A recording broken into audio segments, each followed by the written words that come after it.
他不会不来了吧？不会是齿壳夜明珠太少了吧？我已经打探过了，梧桐出生于寒门，平日省吃俭用，勤苦练功，只为出人头地。昨日他与米言比试，超出了他的预计，所以才不得不提前使用咒术这张底牌。如今他已经内力大减，所以急需钱财购买丹药来弥补他的内力，以便再战。那要这样说的话，他为了石刻夜明珠不能不来啊！哎，来了来了！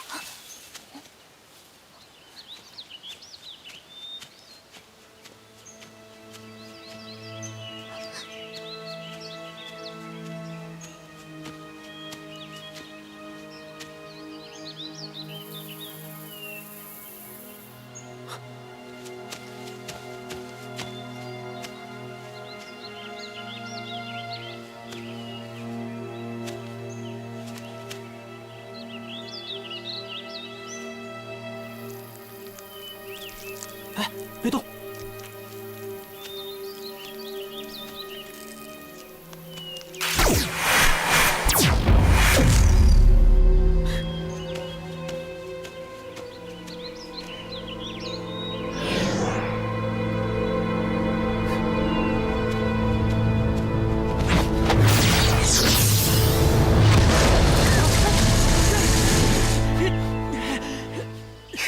成功了，太棒了！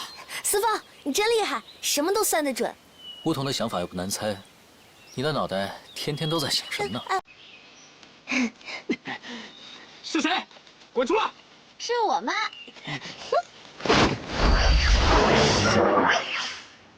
哼，叫你嚣张，现在被捆成粽子了吧？知道我们的厉害了吧？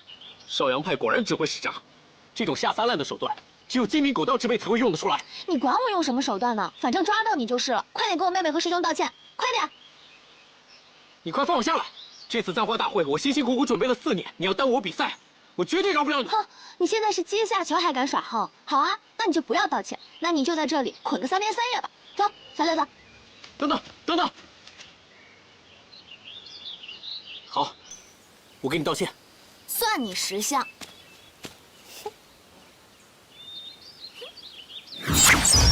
小心！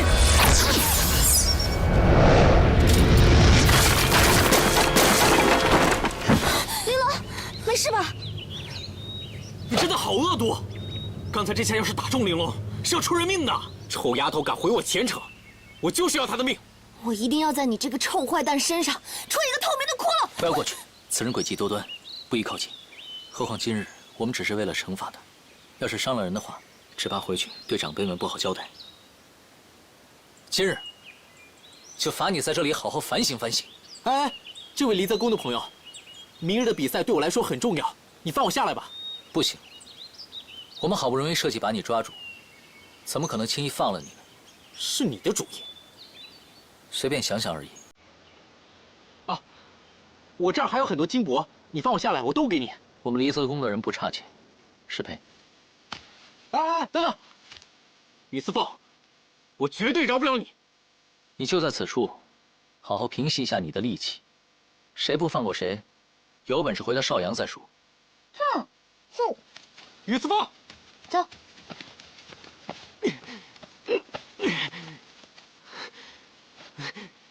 四凤，你真是神机妙算，事事都料得准。今天晚上乌桐那个家伙一定在山上被虫咬死，被霜露冻死，被山鬼吓死。哎呀，这次的事情说到底还是怪我太没用了，所以我已经决定了，从今天起我要加紧修炼。虽然我下一次也不一定能参加簪花大会，但是起码我肯定不会被雷劈，对吧？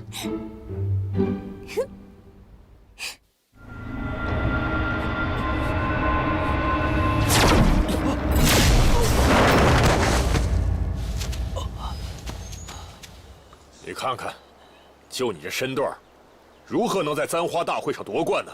这几日，弟子一定勤加练习。只是弟子总觉得自己的内息不如前几日，所以出招才力量不足。师傅，不如您再赐给弟子一颗那种益气的丹药吧。我说过，那些都是强身的补药。你们这些不上进的东西，这资质何时才能赶上来呀？下去吧，下去吧。是。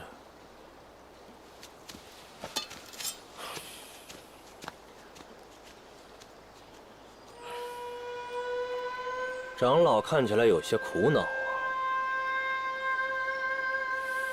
看这几日簪花大会的情况，贵派的高徒方才显出来的资质，恐怕是没什么胜算。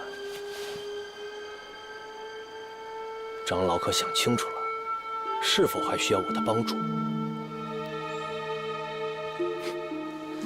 轩辕派已经示威20多年了。大好机会就在眼前，只要长老你一句话。你不过是想知道灵石的下落。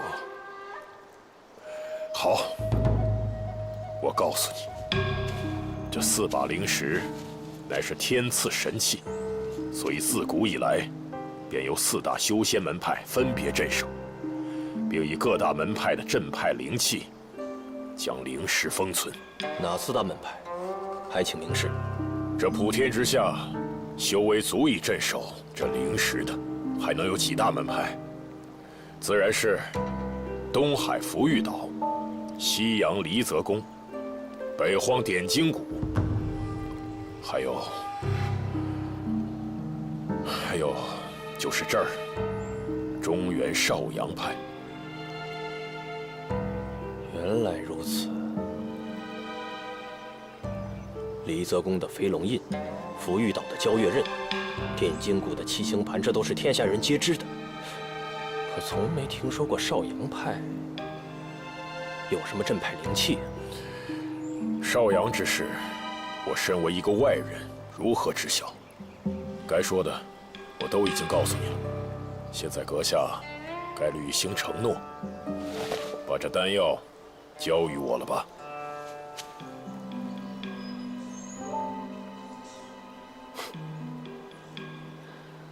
我只不过是随口问问罢了。至此，你我的交易已了，再无瓜葛，告辞。少阳派，莫非他们的秘境中藏的就是灵石？唉，时间过得真快，簪花大会都过了一大半了。说到这个就来气，那个梧桐居然还在擂台上。不过明天就是司凤跟他对决了，司凤你要打得他满地找牙才痛快。哎呀，那也是司凤厉害，你跟着生气什么呀？只许你输给梧桐，我跟着丢人，我就不能扬眉吐气啊？我输那是因为梧桐他使诈，好不好？懒得理你。切，你以为我都想理你似的？哼！哎，走了。切，走就走。那个，他们俩就这样。你怎么了，司凤？怎么看着好像不太开心？我只是在想，时间过得的确挺快的。等这次簪花大会结束之后，我就要和我的师傅回离泽宫了。对啊，簪花大会结束之后，你就要回去了。那我们还能再见面吗？会的，一定会再见到的。不管有多难，都能见到的。嗯，玄机，只是你不要把我忘了。我肯定不会把你忘掉的。司凤，你知道吗？从小大家都说我是一个怪人，他们都不愿意跟我交朋友。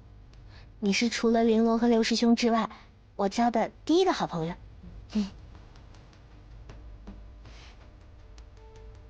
怪是有点怪，但是我不在乎。哦，对了，我这里呢有一只稀罕的宝贝，能让相隔千里的人也都能联络上。真的？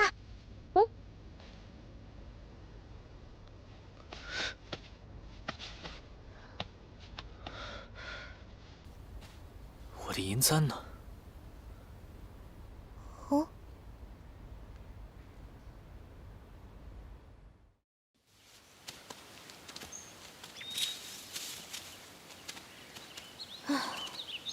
怎么到处都找不着啊？都怪我，要不是为了帮我教训那个巫童，就不会把你娘给你的簪子弄丢了。这不怪你。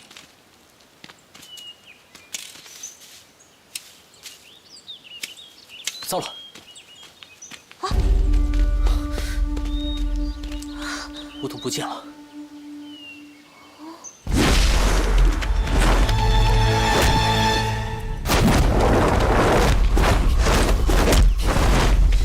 以背后偷袭这种卑鄙手段，也不能拿我怎么样。这种卑鄙的手段，难道不是跟你学的吗？是你上人在先的，我们只想让你反省一下。哼！你不用和他说这么多。之前差点伤了米言和玄机，既然你已经被我们吊了一晚，你现在也脱身了，那这件事，我们就算了结了。了结？我巫童还从来没有受过这样的委屈，你以为就这么算了？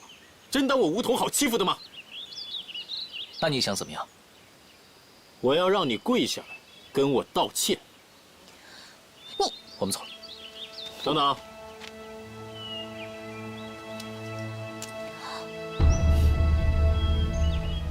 在你那儿。玄机，当心有诈。可是他……哟，你什么时候这么担心楚玄机的安危了？啊，连自己亲娘给的东西都不要了吗？我记得离泽公是不允许对女人动真情的，你这是违反公规了。我要去告发你，我让你吃不了兜着走。司凤他在说什么呀？我告诉你，你要是敢弄坏司凤的东西，我绝不饶你。哼，少阳二小姐平时看上去傻傻呆呆的，竟然会为了雨司凤发脾气啊！离泽公跟少阳派什么时候走这么近了啊？我自己的朋友，我爱做什么就做什么。快把簪子还给我们！想要簪子啊？可以啊，让他跪下来求我。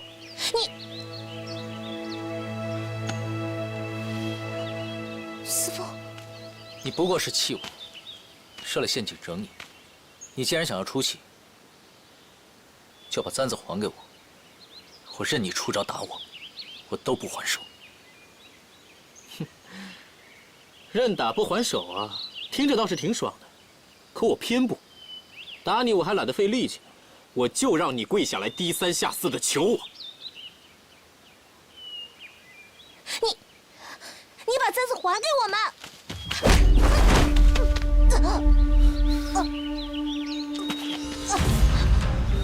巫童，你放开我！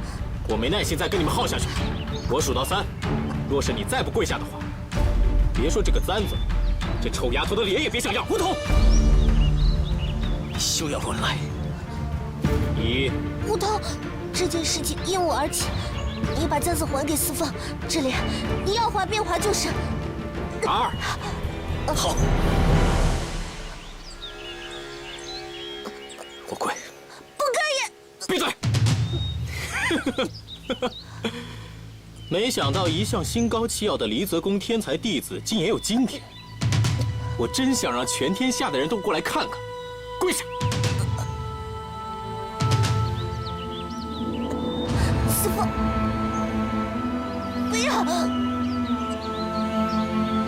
不要！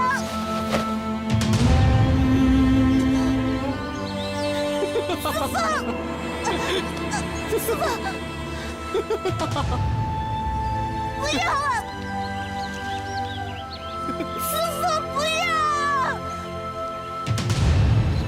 司凤！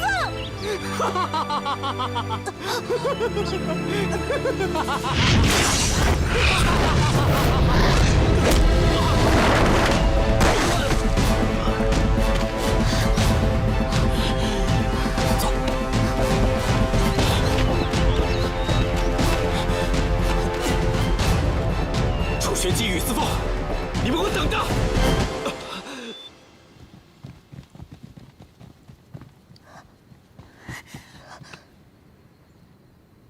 玄机，这就是你想的偷簪子的法子啊？我们穿成这样，没人会注意到我们。哎，师兄，哎，澡堂怎么走啊？啊，从这儿往那边走。你看，在那，在那，小声点。玄机，一会儿你就假装扫地挡住巫童的视线，剩下的交给我，我去把那个簪子弄过来。可是你又不会法术，我身手比你好，听话啊。多谢师兄。哎，他走了，我们跟上。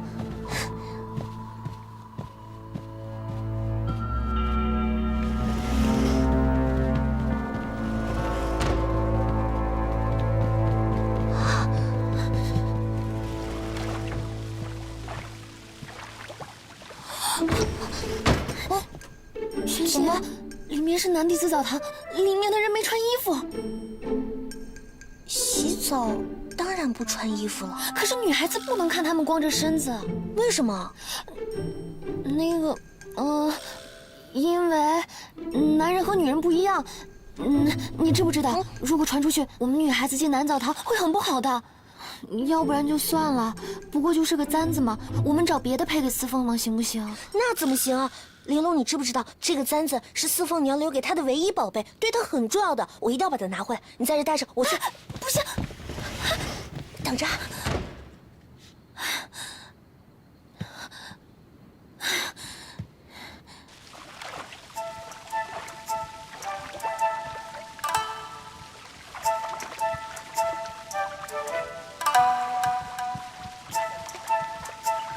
这儿真宽敞。是啊，在这泡肯定特别舒服。这一路颠簸的，今儿可得好好泡一泡。来，先过去了啊。哎，小兄弟，给我来条毛巾。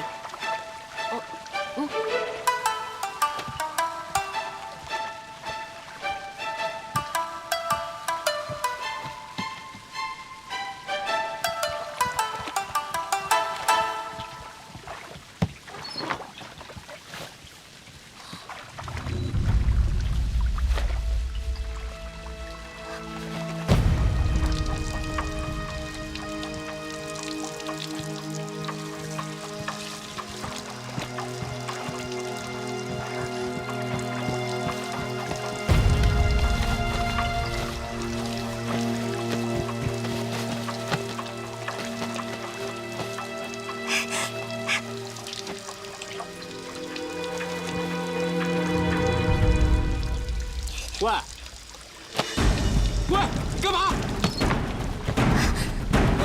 今儿泡可真舒服。吹一下。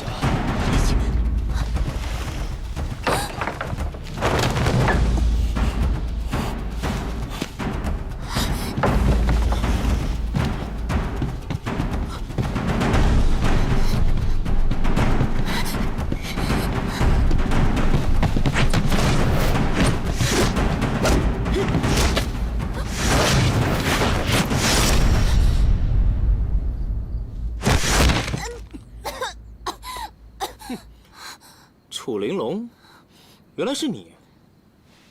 把东西交出来！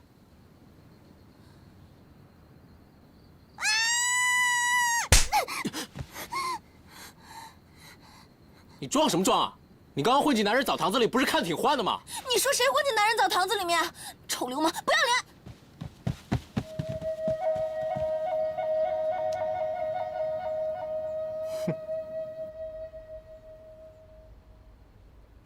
还好有我娘的画像在，我记得她的样子最重要。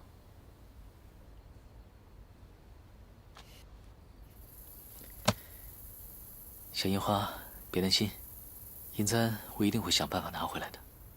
司凤，你看，你的脚怎么受伤了？来，坐下。哎呀，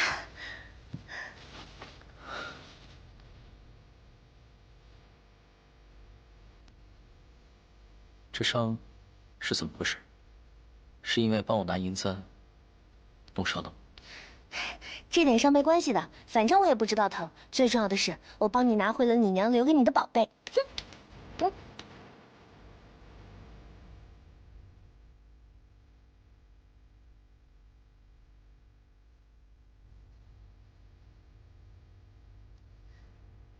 司凤，你在看什么？哦，我帮你上药。哎，没关系的，我真的不觉得疼。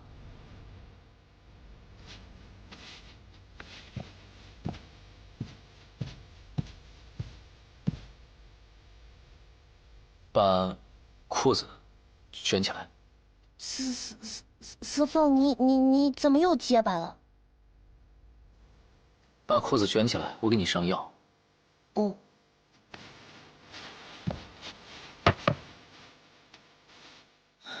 你以后不要再说自己不痛、没有关系的话。你明明在流血，虽然你感觉不到痛，但自己的身体总会知道的。嗯。还有那个梧桐，他心胸狭隘，你以后尽量避而远之。嗯，知道了。对了，你是怎么找到这个银簪的？为什么要穿成这样？我可聪明了，我是在梧桐洗澡的时候进去拿的。什么？你进男弟子澡堂啊？啊？你一个女孩子怎么能进男澡堂啊？可是梧桐洗澡的时候是偷银簪最好的时机。你腿上有伤，坐下。嗯。那我问你，你都看见什么？我也没看到什么，就看到一群弟子光溜溜的在那里跑来跑去。你知不知道，这种事要是传出去的话，对女孩子是很不好的。可是我之前不就看过你洗澡，也没什么不好呀。我很不好。我的意思是，我跟别人不一样。要是遇到惹是生非的人，把今天的事传出去，搬弄是非，添油加醋的话，对你影响真的很不好的。不过之前进去的时候，玲珑也是这么说的，她说不好就逃了。但是司凤，什么是害羞啊？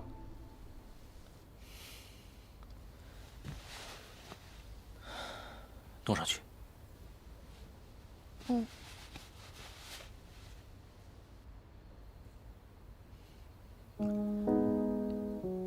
害羞就会觉得不好意思，觉得难为情，而且男女有别，授受不亲，有过亲密接触都会觉得害羞。别授受不亲。所以，你以后不可以随意和异性有肌肤接触，还有，非礼勿视，非礼勿动。嗯，以后不要和异性有肌肤接触。那司凤，你现在算是？司凤，你在害羞吗？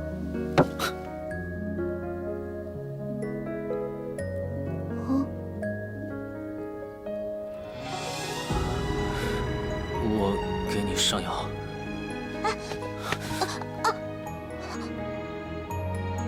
你没事吧？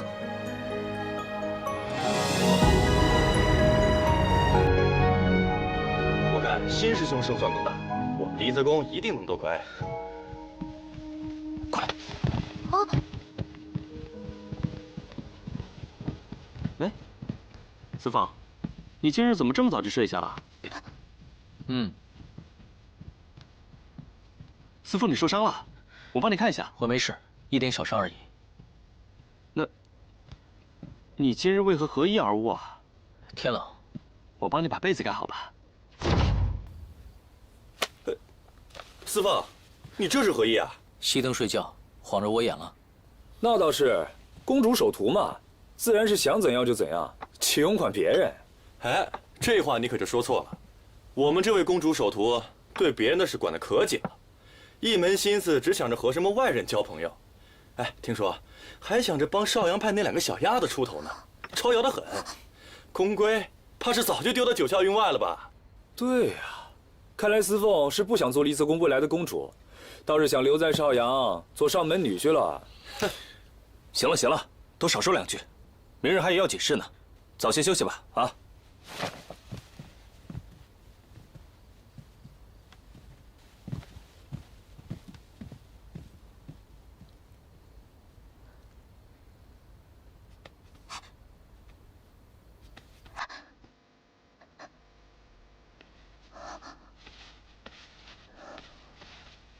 干嘛？那个小樱花把我的发饰偷走了。别动，收回去。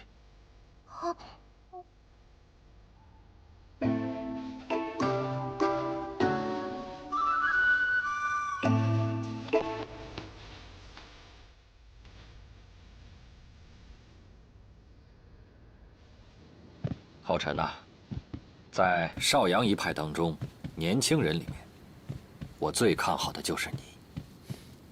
多谢掌门。少阳派先祖遗训，秘境事关重大，绝不可破。我旭阳峰一脉既已担负守境重任，那么定当誓死守护秘境安危。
不行，不能让这个笨蛋一直睡在这里。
真是没想到，这少阳派的秘境，竟然守护得如此严密，还真是费了我不少功夫。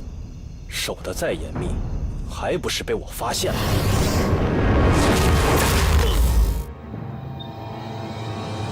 不好，闯秘境，快！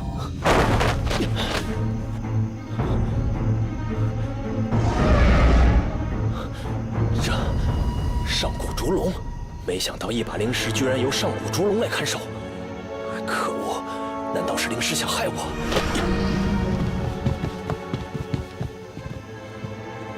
姐姐没事，不知道什么人又来擅闯秘境。幸好你跟你师父之前把这个结界牢牢地加固了。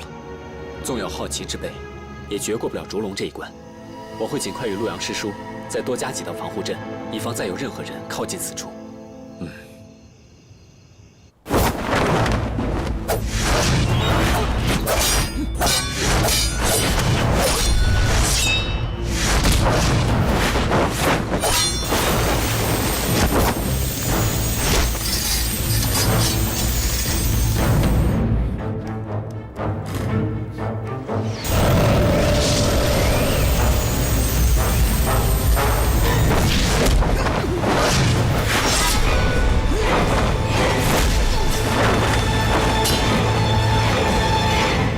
轩辕派石峰胜。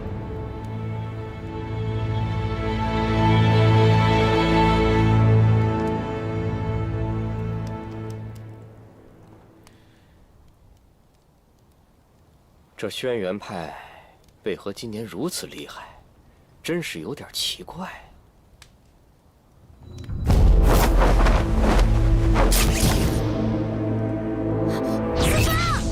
四凤加油！一定要打赢啊！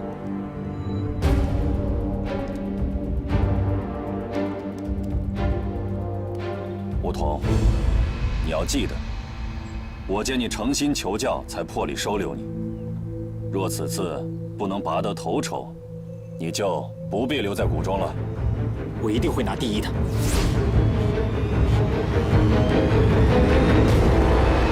加油，四凤！四凤打败他！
上次我已经说过了，不可以再使用咒术。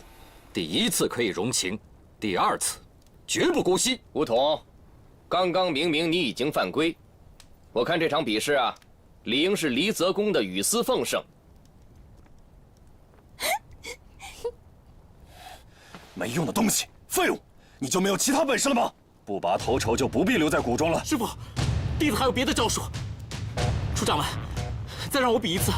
我没有被雨丝凤打败，不能判我输。都犯规了还不下场，不知羞！你们点睛谷是不是不懂规矩啊？你不必再求。这场比赛点睛谷输了。师傅，师傅，楚掌门，再让我比一次。哎，你说“尊严”2个字怎么写呀？你给我闭嘴！算了算了，他好凶啊，不理他。没事，我偏说，你师傅都让你下台了，你还在这儿，你是属赖皮狗的呀？这么喜欢说，我让你开不了口！小心！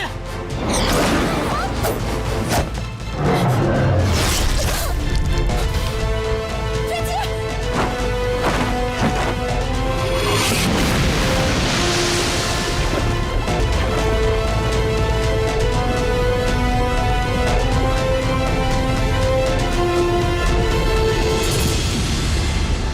太嚣张！你也死一次试试。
怎么样？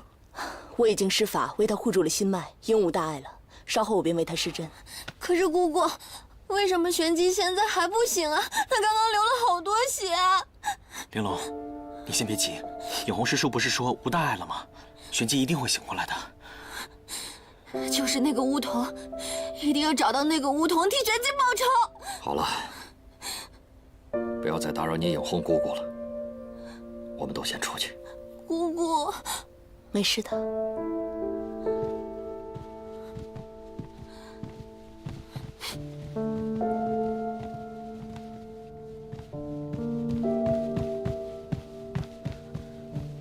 西禀掌门，弟子办事不力，让梧桐跑了。什么？马上封住所有山门出口，绝不能让他给跑了。是。楚兄，玄机的伤势如何？所幸未伤到什么根本，就是不知道什么时候才能醒过来。楚掌门，今日之事，荣某实在是惭愧。不过我这儿倒是有祖师爷传下来的上等的疗伤药，待会儿让弟子给姑娘送过去，希望能对楚姑娘的伤势有所帮助。我点金谷管教不严，实在难辞其咎。那梧桐本是半路拜到我的门下，本想引她走向正途，没想到今日酿成大祸。如此，我点金谷也容不得她了。今日我就当着全天下各大门派的面，将梧桐逐出点金谷，从此梧桐与点金谷再无半点瓜葛。荣谷主推的倒是干净啊。这人是除了，那名次的事情该如何解决啊？为弥补过失，我点金谷就此退出这次比赛，也是对大家有个交代。梧桐虽然被逐出了点金谷，但他重伤玄机，又畏罪潜逃，不能这么轻易放过了他。哼，不管这个梧桐跑到什么地方，我邵阳一定要把他抓回来问罪。梧桐行事乖戾狠毒，此人留在江湖上，必定后患无穷。我们五大派为了维护正义，有责任铲除这祸患。既是如此，那就由我点金谷来牵个头。即日起，点金谷、邵阳派、离泽宫、轩辕派、福玉岛五派联手，合力捉拿梧桐。若有反抗者、包庇者，那就是与我五大派为敌作对。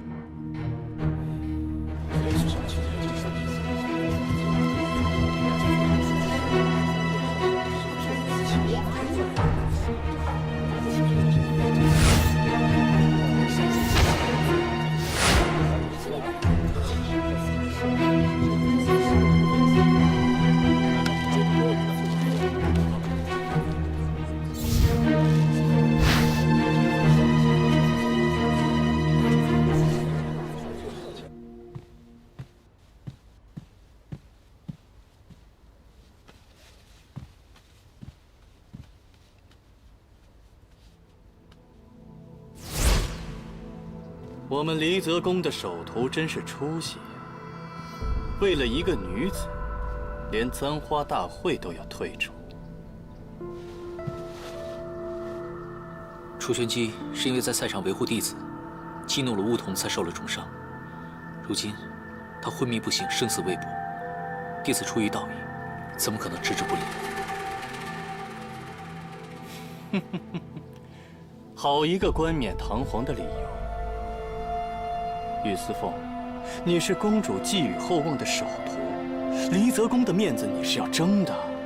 倘若你不想将功折罪，在簪花大会上夺得魁首，以减轻你丢了面具的罪责，那就随便吧。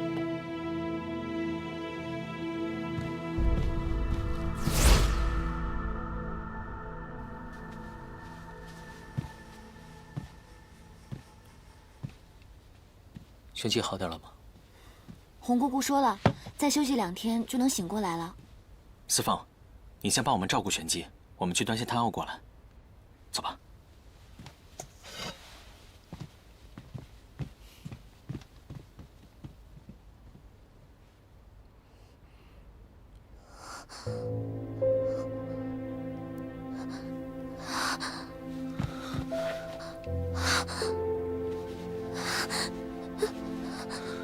玄机，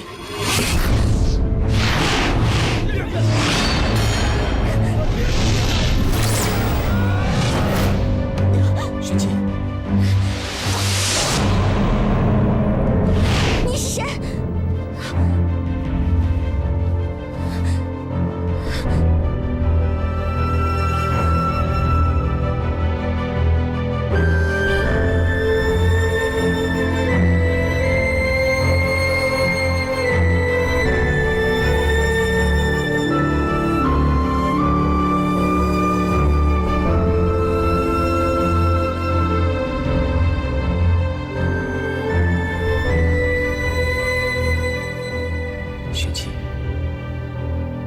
再能醒过来，我怕是等不到与你好好告别，就要回离泽宫去了。你可知道，你若肯醒来笑上一笑，我回去，纵使刀山火海走一走，一定能挺过去。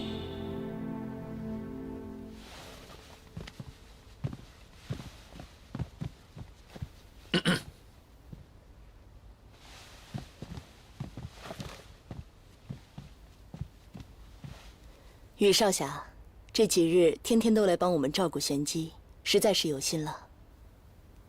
羽少侠2次救我派师妹，实在感激。没想到这离泽宫还有像羽少侠这样仗义行侠的弟子。玄机是我的朋友，我也多做不了什么，我只是希望他能早日醒来。放心吧，会醒的。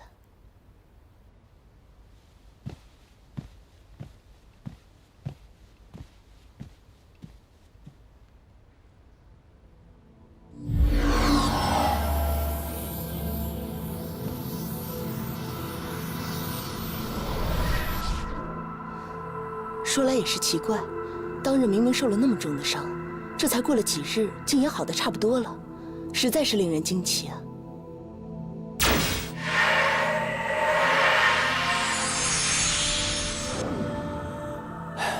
的确恢复得很快，这几日各大派的伤药补药，着实往他身上灌了不少，想来是有些奇效的。虽然看上去已无大碍，可毕竟气血消耗过度，只怕还要再昏睡些时日呢。没事就好，玄机师妹可是福大命大之人。于思凤，傅公主，你还知道我这个傅公主啊？这几天不见你人影，以为你把离泽宫的规矩都忘得一干二净了。弟子不敢。心收一收，东西也收一收，准备回去了。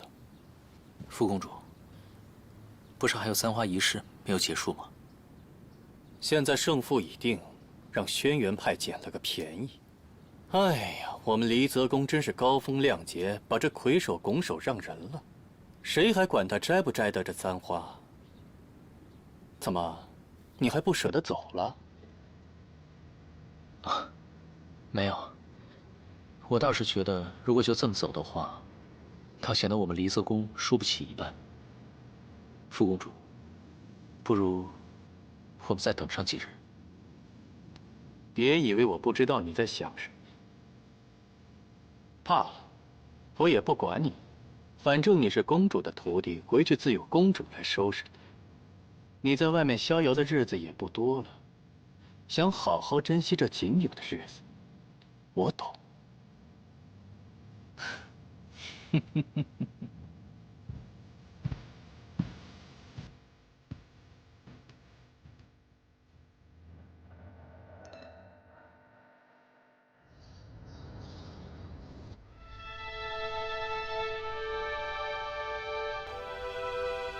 玄机，我终究还是没有等到你醒来，不知道你能不能听得到。可是我仍想告诉你，这次出门能认识你，是我此生幸事。我会记得我们的4年之约，不管有多难，我们总会见面。思凤，你要走了？簪花大会已经结束了好几天了，我不能再拖了。玄机醒过来看不到你，一定会很难过的。这是能千里传音的铃铛，玲珑，麻烦你帮我转交给他。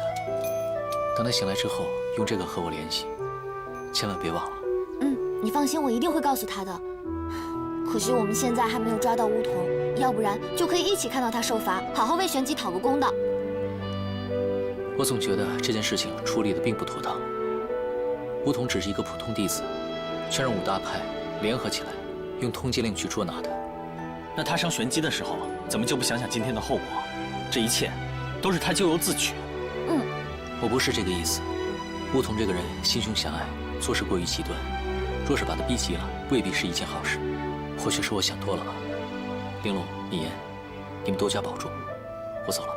好兄弟，你也是。等玄机醒了，我们就一起去离泽宫看你。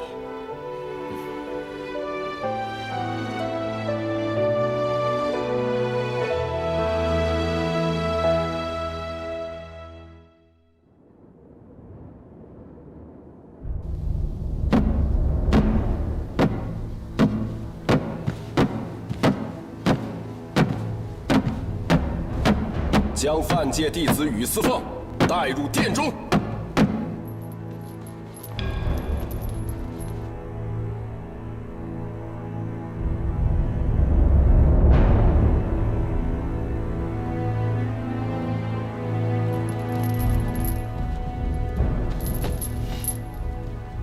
宇思凤，你身为离泽宫首徒，公主首选的继承者，不但不严于律己为全宫上下做表率，反而将面具遗失在外，露出真容，打破宫规，将离泽宫置于危险之中。你可知该当何罪？当受13戒，弟子甘愿领罪。收了他的首徒令牌，即刻打入13戒炼狱。慢着！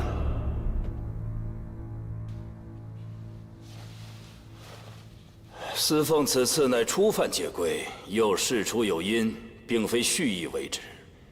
惩戒之事，应另当别论。前2年，本座闭关修炼时，司凤一直尽心侍奉左右，劳苦功高，本座还尚未加赏。今日犯错，功过相抵，赏罚嘛，都免了吧。公主，离泽宫数百年来的规矩，凡是弟子在外露了真容、丢了面具，一律要打入13戒炼狱塔。即便这弟子立有功劳，也当由2位公主和4位长老商议之后再做决定。岂能说抵消就抵消？哎，公主看来这是为自己的爱徒寻思啊。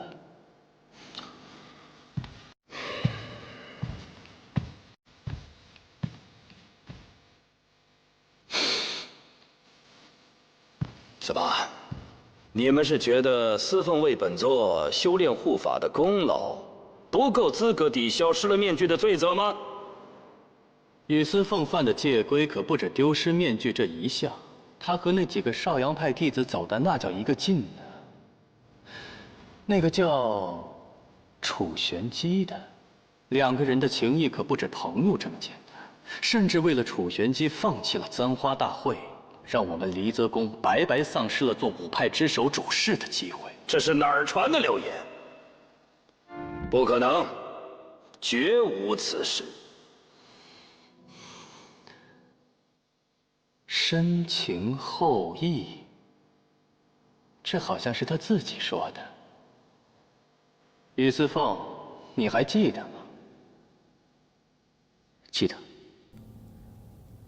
弟子对玄机的感情的确不止如此，弟子不敢欺瞒。宇思凤，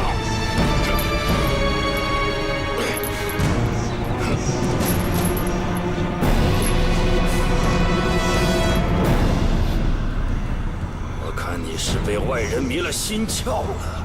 说你知错了。你不过是年少无知，受人蛊惑。说你知错了。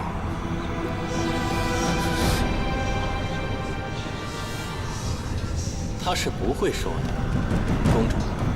离泽宫的弟子一生不得对女子动心，一生不能娶妻生子。宇思凤身为离泽宫首徒，经不起考验，被外面的风月迷昏了头脑，自毁前程，数罪并罚，不得抵消。公主，宇思凤必须入13戒炼狱塔。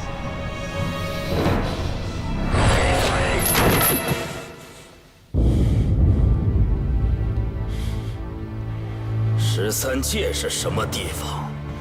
从古至今，进去的能有几个活着走出来？再说了，司凤是千百年难得一遇的奇才，难道你们不知道吗？还要指望好好教导他？让他光耀我离泽宫。若是进了13界，折在了里头，将来还有谁能挑得起离泽宫的大任？哎呀，公主，若是他走不出这13界炼狱，又怎么说得上是离泽宫的修炼奇才呢？您要是非要偏袒，以后离泽宫的规矩可就立不住了。闭上你的嘴！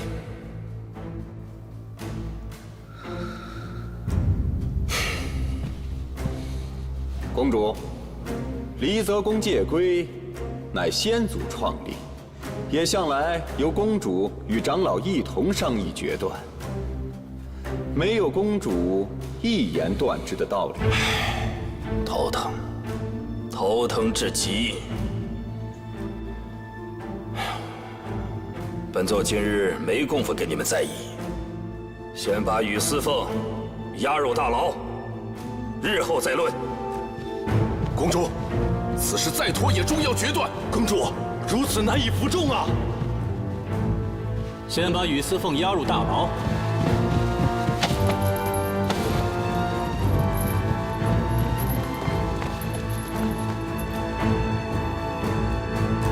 躲又躲得了几日，拖又拖得了几时呢？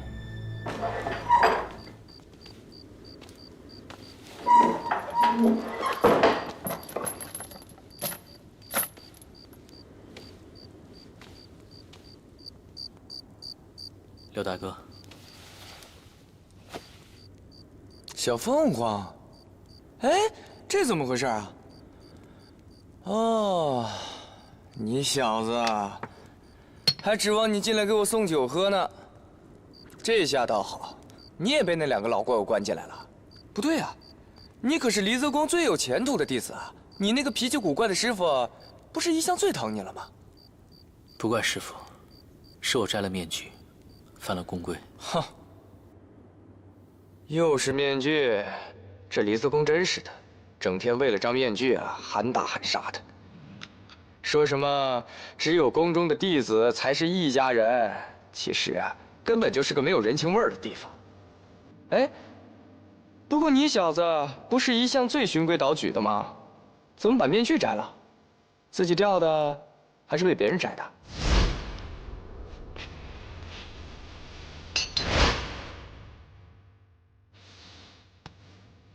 你小子不太对劲儿啊！哎，等等。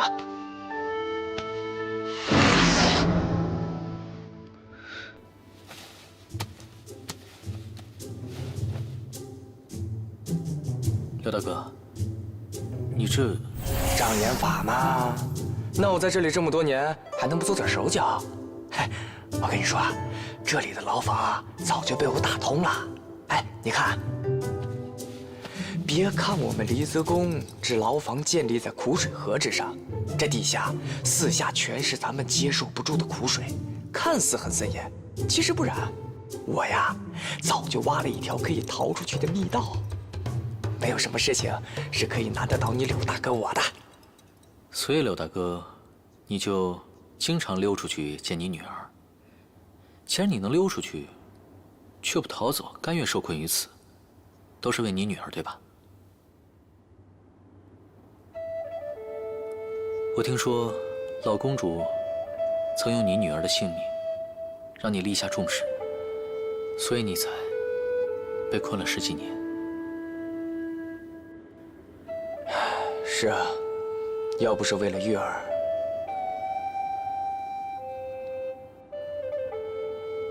哎呀，不要说我嘛，哎，说说你，说说你，你这个面具到底是怎么回事？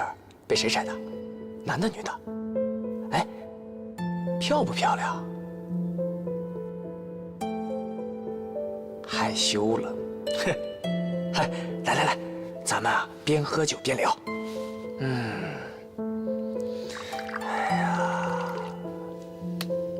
来，哎呀，拿着，喝。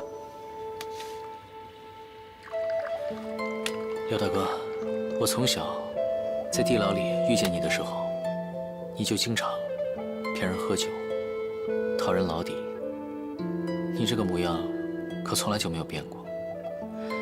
只是，也只有你跟我说外面的事。你总说，人情纷扰，最是反腐，却也是最有滋味的。我现在好像有点明白了。哎呀，小凤凰，别看你平时总是冷冰冰的，但我知道，属你啊最开窍，有点你大哥我当年的风范。遇到喜欢的姑娘了吧？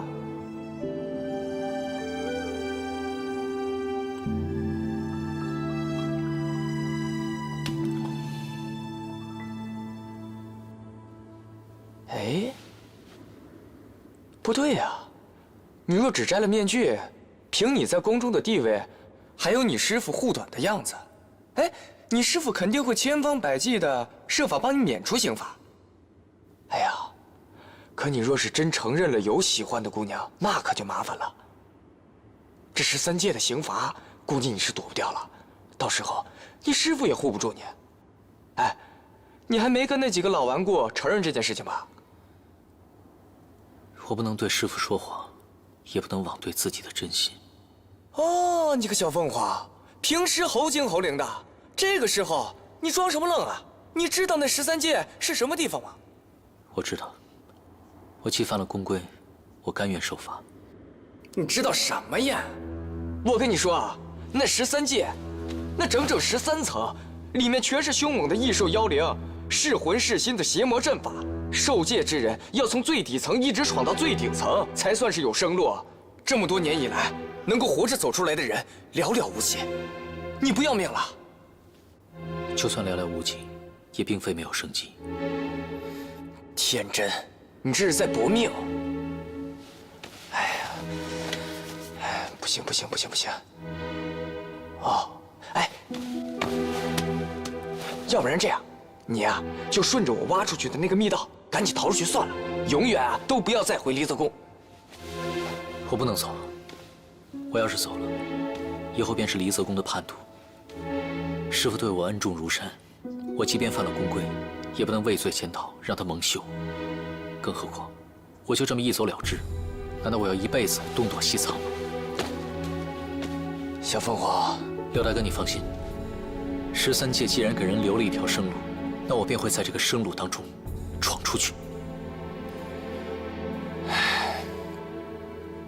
你呀你呀，真不知道该说你什么好。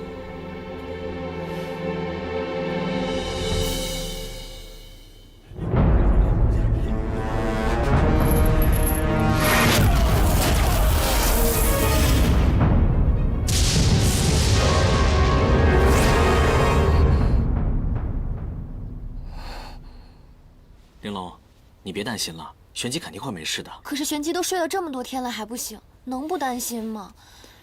这可怎么办啊？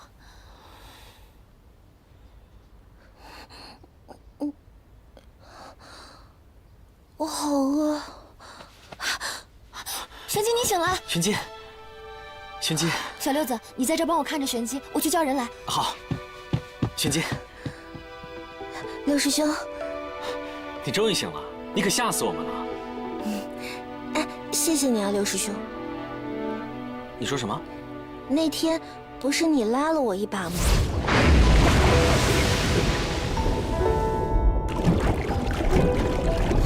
那天我掉下去的时候，吓死我了，我还以为自己会死掉呢。还好你把我拉了上来，谢谢你。不是，那天不是那样的。那天，师父，爹爹，玄机，红姑姑，浩辰师兄。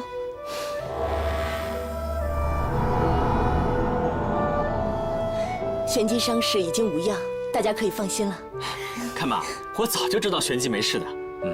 好了就好啊。你这个孩子可真是的，平时你不好好练功，遇到事情一点应对的能力都没有，害得大家都为你担心了。我错了，爹爹。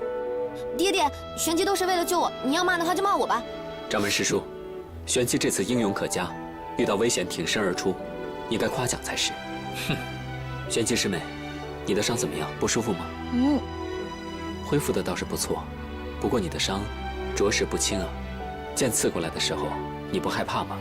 我当时没想那么多，我就是不想让玲珑受伤。你这傻丫头，我可比你结实多了，被刺一剑又怎么了？你以后可不能这样了，多危险啊！好了，不要再说了，你好好的养伤，你们两个好好照顾他，我们就先走了。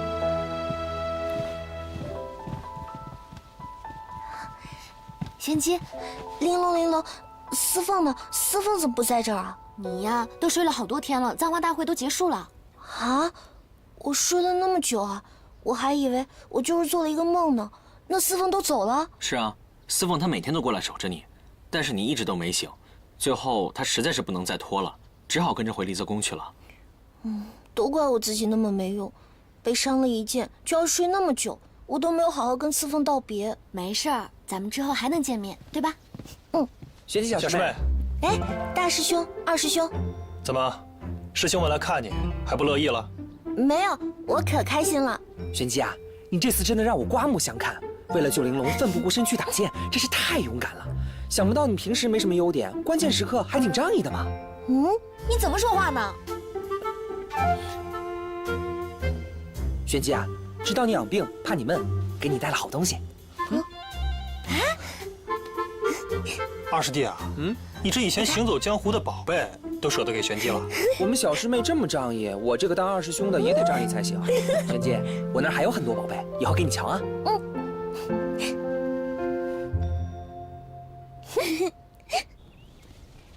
掌门师叔可是为玄机的事而担心。是啊，玄机这孩子，修炼的资质如此愚钝，我如何放心得下？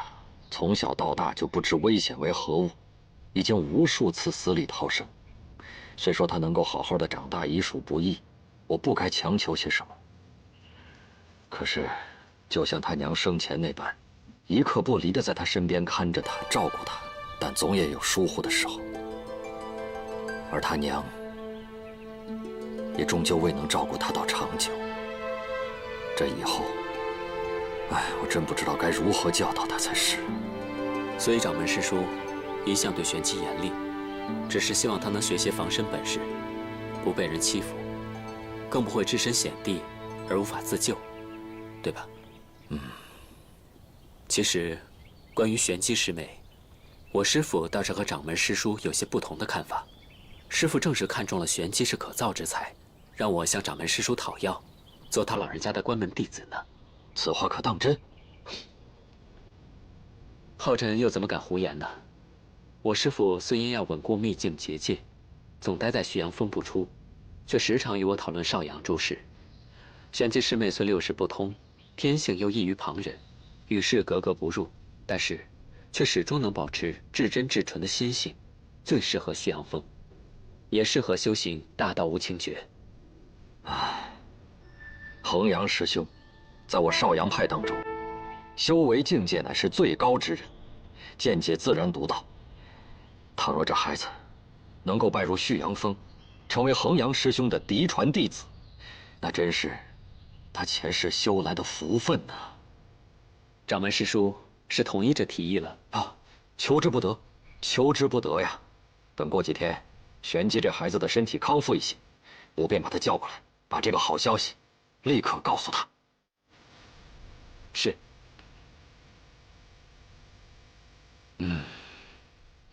玄机，我跟你说啊，你别看师傅他面上严厉，其实你受伤他比谁都着急。五大派联合下令捉拿梧桐。五大派联合啊，厉害吧？那有什么厉害的？那么多人去追，不是到现在连个影子都没有吗？如果让我看到梧桐，我一定要在他肩膀上也出个窟窿，让他好好尝尝是什么滋味。哎呀，玲珑，你不要那么冲动嘛！你看，反正我现在没有事，梧桐跑了就跑了呗，以后不要再招惹他了。我觉得梧桐这个人啊，心胸狭隘，为人不善。他今天能够刺我一剑，明天搞不好还能杀人呢。我们还是离他远一点吧。我怎么听你这话跟司凤说的一模一样啊？那不就是司凤跟我说的呗？司凤跟我说，跟小人结梁子，最后吃亏的总是自己。我觉得司凤吧，她懂得很多的，听她的准没错，我们就听她的吧。我是你姐姐，我怎么都没见你听我的呀？哎，那个簪花大会最后怎么样了呀？结果司凤为你放弃了比赛，最后是轩辕派的石峰师兄获得了第1名，摘取了簪花。说起来，这一届簪花大会，轩辕派简直是异军突起，大爆冷门啊！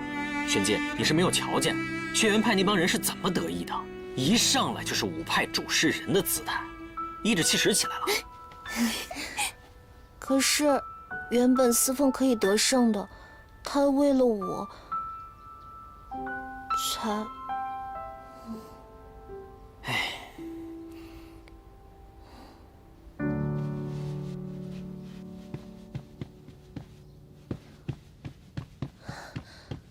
爹爹，你找我？浩辰师兄，我是不是又闯什么祸了？玄机，你可知道，在你生病期间，大家都很为你担心。都怪我太没用了，才让大家这么担心我。那你想不想好好学本事，以后让大家不这么担心你？那当然了，我想让自己变得更厉害，这样就可以保护身边很重要的人了。玄机师妹，你愿意来旭阳峰同我一起修行吗？旭阳峰？是啊，你衡阳师伯愿意收你为徒，他肯亲手教你这个榆木疙瘩呀。衡阳师伯，我这么笨，他还要收我为徒，该不会是老糊涂了吧？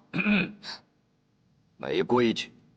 你衡阳师伯肯收你为徒啊，那不知是你几辈子修来的福气。可不就是嘛，所以我才说，我觉得衡阳师伯就应该收下浩辰师兄这么出类拔萃的弟子，怎么会收我这么一个榆木脑袋呢？你又怎知道自己不是出类拔萃呢？你生来与旁人不同，60未开。其实，这也是你的天赋异禀，是旁人求也求不到的缘分。没有60，是好事吗？既然上天为你选定了路，那你大可不必怀疑你自己，只需要找对方法，然后刻苦修行，相信你一定会有所成就的。司凤也说过这样的话，难道我真的可以成为更厉害的人吗？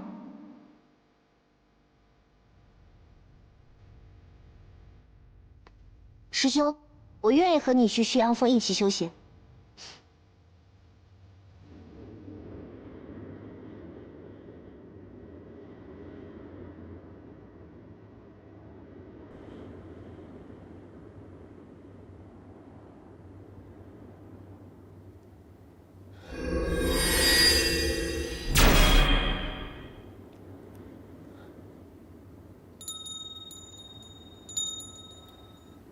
玄机，玄机，玄机，玄机！哎，司凤，我是玲珑，这东西真的可以千里传音啊！玲珑，玄机他现在怎么样了？对不起，我忘了告诉你，玄机他已经没事了，不过他现在被爹爹叫出去了，等他一会儿回来，我跟你说好吗？那就好。玲珑，你告诉玄机，你让他好了之后，传音给我，我在这边等他消息。放心吧。